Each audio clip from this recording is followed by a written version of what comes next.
I'm Greg Hunter. Welcome to USAWatchdog.com. With us once again, and it's a really treat. I mean, our Asa wrote him an email saying, "Oh, I'm stoked. I'm really, happy to have you on." Rob Kirby of Kirby-Analytics.com. Rob Kirby, thank you for joining us today on USAWatchdog.com. Pleasure to be with you, Greg. You're a macroeconomist. You are an expert in gold. You're an expert in derivatives. You were a derivatives broker for 10 years or something back in the early days when they were just inventing derivatives. And I know we've heard all this ballyhoo about the Iran deal and all that, which is nothing more than an economic bonanza that people can try to make some money in that country. What I think is what it really is about. But what do I know? But the underlying deal in the world is in the tip of the iceberg. I think we come back to Greece.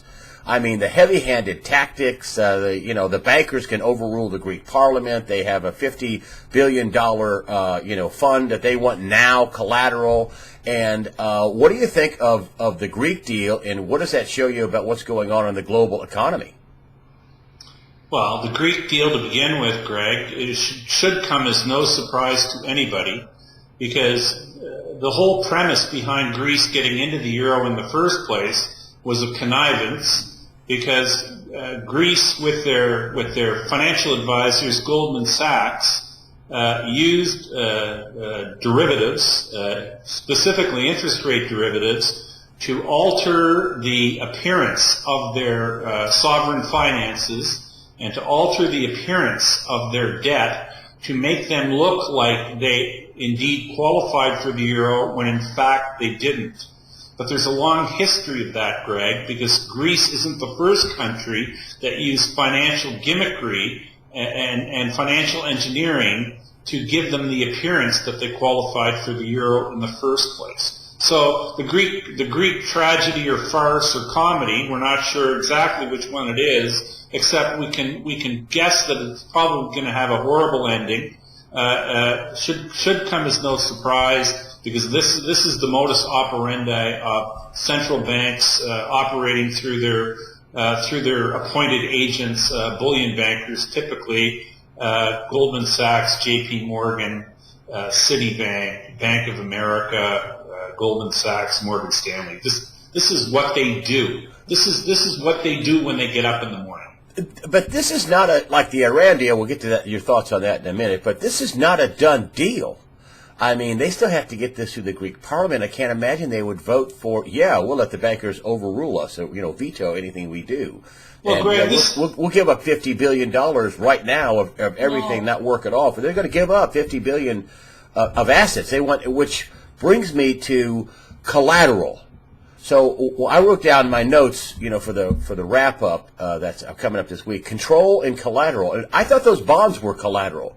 Apparently, they want real collateral. Yeah, well, of course, bankers never can have enough collateral when they're gonna extend terms to anybody, whether it's on the retail level or whether it's on the sovereign level. But I mean, in terms of whether there's going to be a vote in Parliament, typically when there's a coup in a country, the country that's being taken over doesn't usually vote in favor of the coup. And what's occurred in Greece, make no mistake about it, it's a financial coup that's occurred in Greece. It's not a bailout. It's a takeover. It's by force. And the leader of Greece has obviously been told, effectively he's got a gun to his head, and he's been told what's the way it's going to be. And I mean, in terms of Greece voting for what they want, we already know what the Greek people's wishes are. They voted. They don't want more austerity. They want to divorce themselves from the IMF and the European Central Bank. We know that clear as day.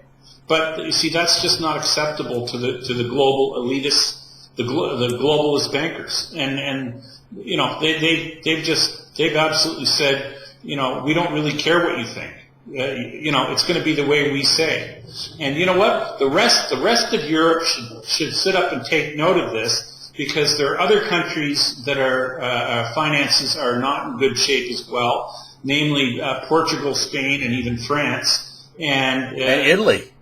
And Italy as well. And all these other European countries should be looking at what's going on in Greece, because if the global bankers are allowed to get away with what they're purporting to do in Greece, this is what you can expect to see in your countries come real soon. So you think what's going on in Greece is the template? I mean, they're going to have control and collateral. They're going to want your assets of your country when they want to give you some of their printed money. Well, Greg, it's a real tough thing to answer whether this is a template or not. This is very aggressive, what's going on here, and to suggest this is a template for what's going to be done exactly in other countries, it's sort of like saying a mugging has a template.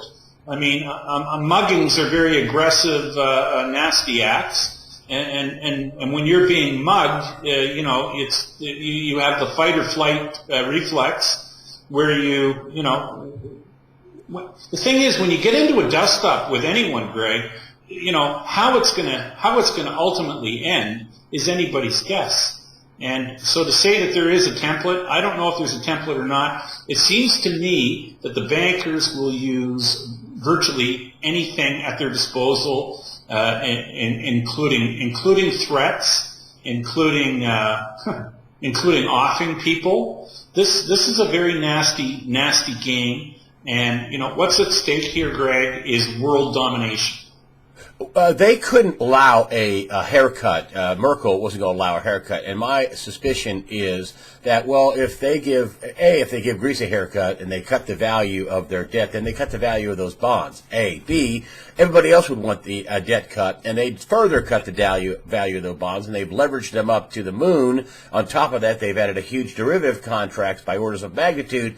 Am I wrong about that? No, you're correct. You see, what's in danger here is the integrity of fiat money, because all these bonds are expressed in fiat terms. And the euro is a fiat currency, just like the US dollar is a fiat currency. And the big thing that's at stake here, the reason why they can't allow Greece out of the euro is because the European Union is a construct of globalists who have as their ultimate goal a one world government with a one world currency. And the rationale goes something like this, Greg. If you can't manage and keep together the Eurozone, how can you possibly ever rationalize having one world government and bringing the rest of the world onto this platform? So they must keep Greece in the Union, lest their globalist plan be exposed or as threadbare as it truly is. And they can't allow the default or the restructuring of the Greek debt, because followed closely on the heels of a Greek restructuring would be requests from Spain, Portugal, Italy, France for restructuring as well. And then that sort of spoils the broth. So they're in a very, very tough position. In my view, it's unworkable. In my view, the whole euro concept and this whole notion of one world government and one world currency is a dog that will not hunt in the end. And we're starting to see concrete proof that this is indeed the case. Why don't you think it'll work for Greece? I mean, ultimately, they just can't pay. I mean, they're trying to beat blood out of a rock, aren't they? The reason it won't work, Greg, is because we know from history that pure fiat regimes are destined for failure unless they're accompanied by things known as debt jubilees, where debts are forgiven. You see, the bankers of today want to have their cake and eat it too, as in they want to have their fiat regime, but they don't want to allow the requisite debt jubilee to accompany it.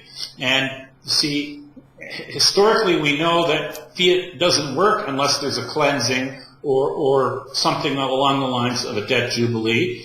So I mean, history tells us this is an unworkable situation, and it doesn't work. It's like trying to jam a square peg into a round hole. Squares don't fit in circles, and fiat money without what amounts to debt jubilee doesn't work long term, and we're there now. Isn't France and Italy and Spain and Portugal, aren't they already in deep trouble? I mean, aren't their wheels starting to squeak and come off the rails now?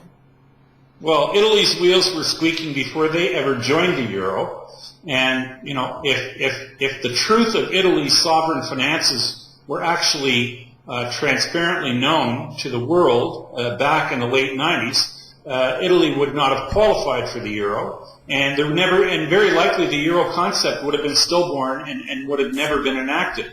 So this is what I'm circling back, because this is what central banks do when they get up in the morning. They talk about, in the U.S. we're talking about things like normalizing interest rates, and let's just look under the a little closer at the word normal. What's normal for a central bank? Well, normal for a central bank, Greg, is fraudulent accounting, as in counting gold that's been leased out of your vault on the same line as gold present in the vault. If you and I tried to account for our affairs in such a manner, we'd be charged and put in jail. Central bankers do this as a matter of course.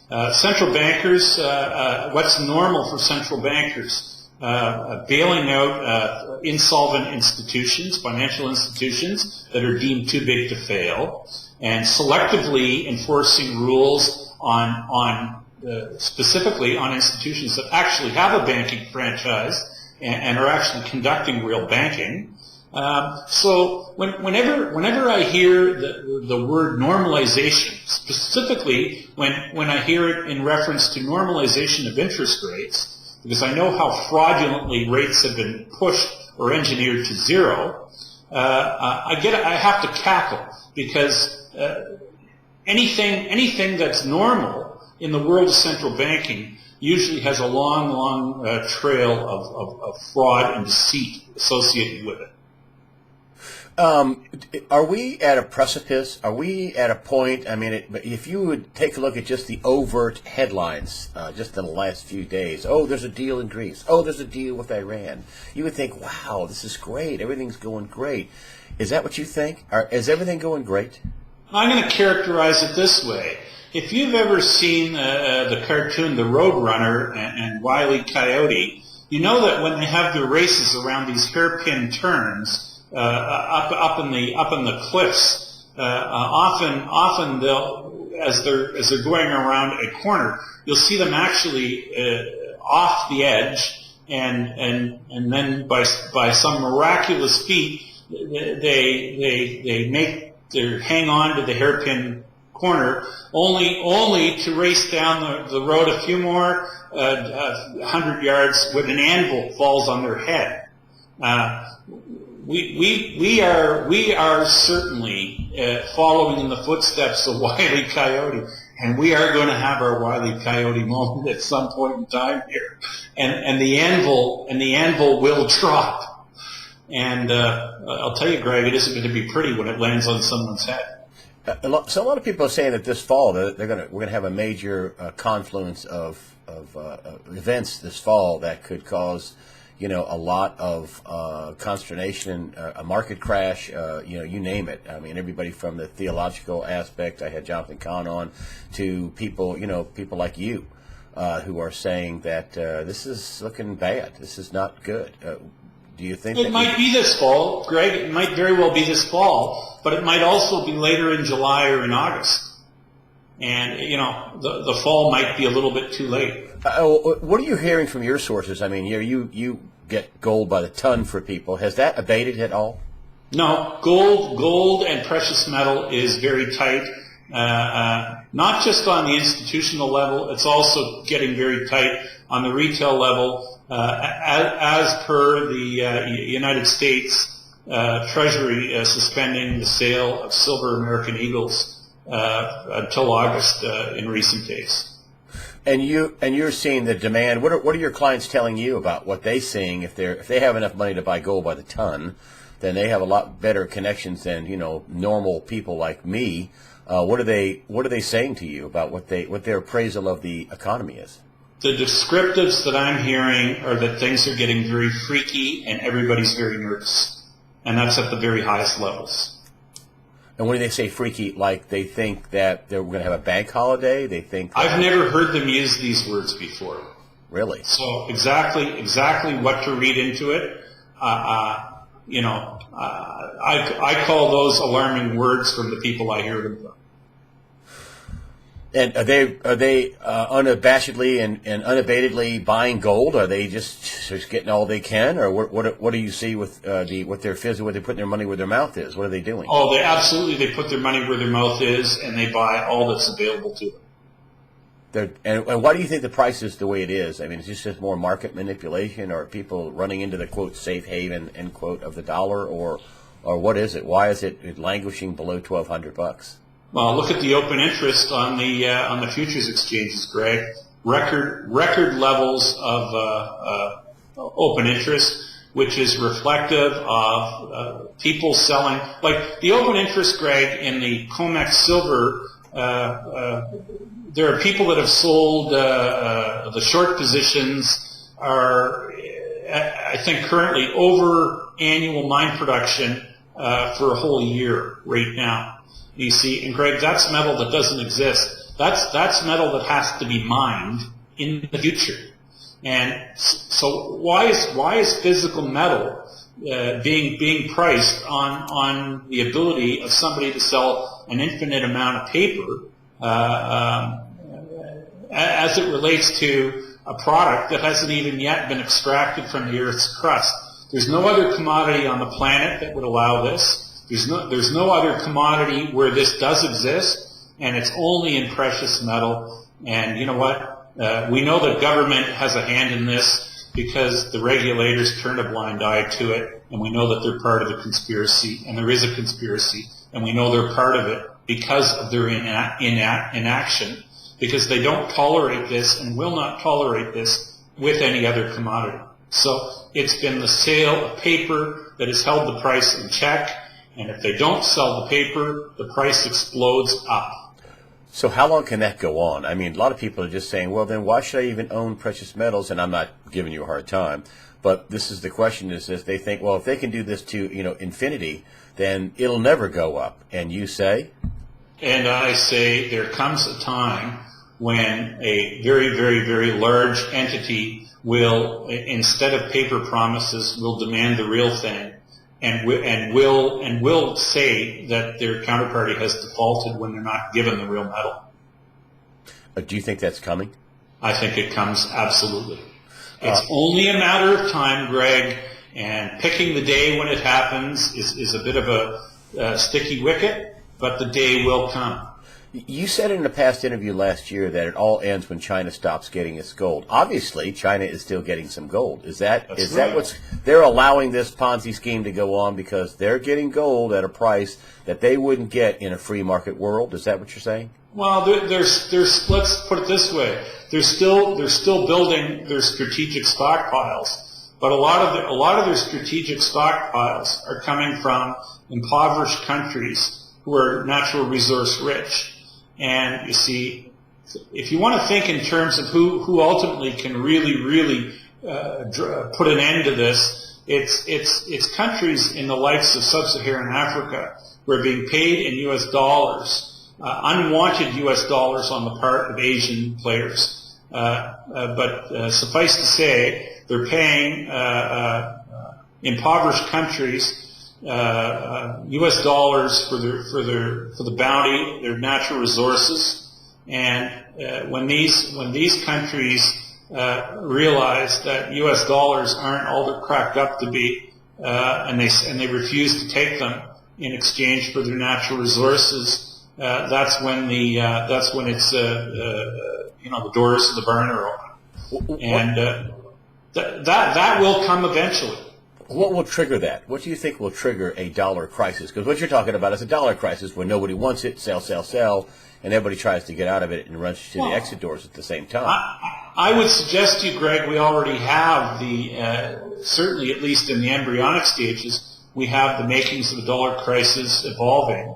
right under our feet right now, and that's evidenced by the likes of the BRICS countries building parallel structures to the IMF and the World Bank complex.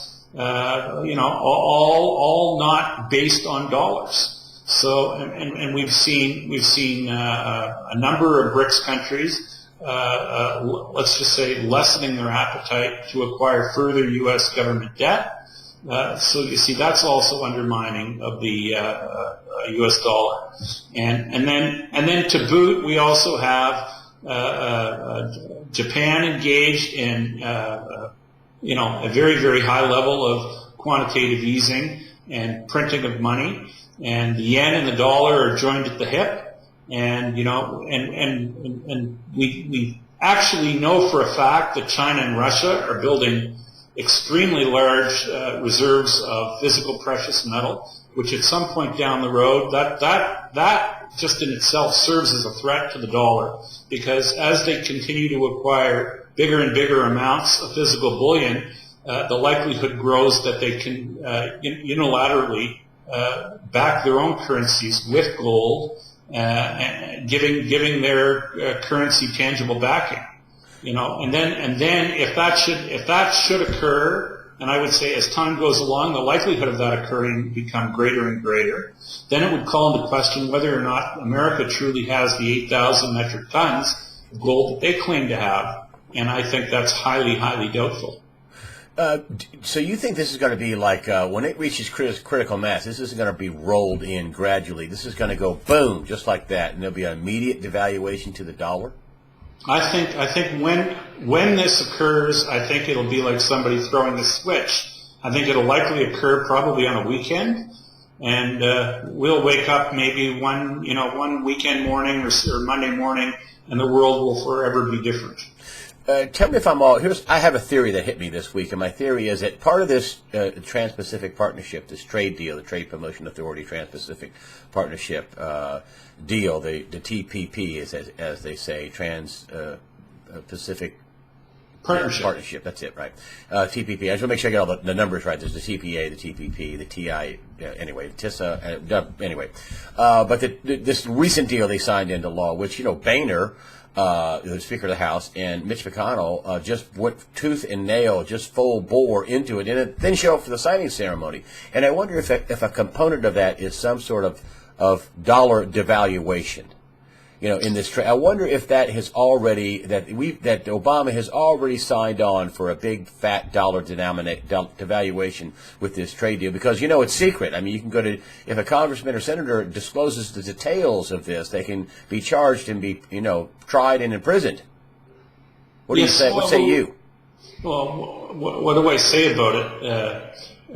Anything that's honest, anything that is truthful, anything that is in for the good of mankind is generally not something you hide behind the cloak of darkness. And so therefore I'm left to conclude that what's being negotiated behind the curtain, away from the lights, where nobody's allowed to know what the actual contents of it, has to be very, very bad for humanity.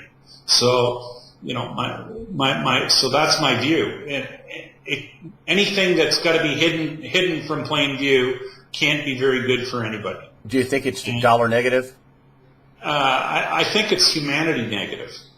I think it goes much deeper than dollar. I think it's fiat regime negative. Because I think if we could see the details of what's being negotiated behind the curtain, Greg, I think it would become very clear to an awful lot of people in a big hurry just how fragile and just how insolvent and how broken our financial system truly is. And I think what they're trying to do is basically build a net under a failing edifice. And through these trade agreements, I think they're trying to put safety nets in place so that when inevitable tripwires are hit, we don't fall into an abyss. We can maybe pancake down into a safety net of some kind. And in my true opinion, that's a fool's errand too, because it's the whole notion, Greg. You can't solve an issue of indebtedness by adding more debt, and that's exactly, in a nutshell, what they're trying to do with Greece. They're trying to fix Greece's problem, which at its root is too much debt, by giving them more debt, and that can't be done. That dog doesn't hunt. And to wrap it up with Iran, I always say Iran, I'm an American, Iran, this deal, which isn't a done deal. I mean, there are people in Congress that hate it. There are people in the Middle East that hate it. There are people in the Middle East that love it. The Iranians love it. The Obama administration loves it. Some Democrats love it. Hillary Clinton loves it. So I see set up a huge global knockdown, drag-out fight that'll be going on, that from the Middle East all the way into the halls of Congress. I mean, they're going to have, Obama's already said, don't touch my deal. So I don't know enough about it, and it's just a brand new deal to come out. But the sides have certainly polarized. There's no middle. Either you love it or you hate it. Well, what say you about this? About the circus of the Iran deal? Well, to be honest with you, Greg, I don't know the minutia of the Iran deal, other than I've heard that there supposedly is a deal, but in the same breath, by the people that said that there was a deal on the radio this morning, I heard them say that it won't really come into effect until next year. And if you have a deal, but it doesn't start till next year, it doesn't sound like you really have a deal at all. At least that's where I come from. That's the way I read that. And the deal, any deal they have with Iran, to me wouldn't be a whole lot different than the first bailout deal they had for Greece, which was followed by a second bailout deal for Greece, and now we're working on a third bailout deal for Greece. And it seems to me, over this Iranian situation, we've had deals with them before, and those deals didn't stand or didn't work out the way they were intended to.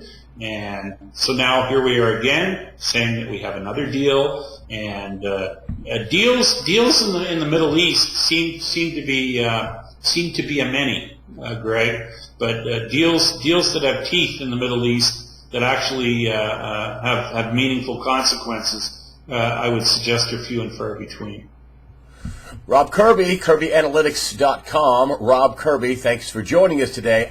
You did not disappoint. I was telling one of my associates, who do you got on tomorrow? I said, Rob Kirby. It's like followed off the log. I can't wait. I love hearing what he has to say, his assessment of the world. Rob Kirby, Kirby-Analytics.com. I'll put a link to your fine website. You have a subscription service. What's your subscription service a year? You have some free stuff on the site. Your subscription service is $149 a year?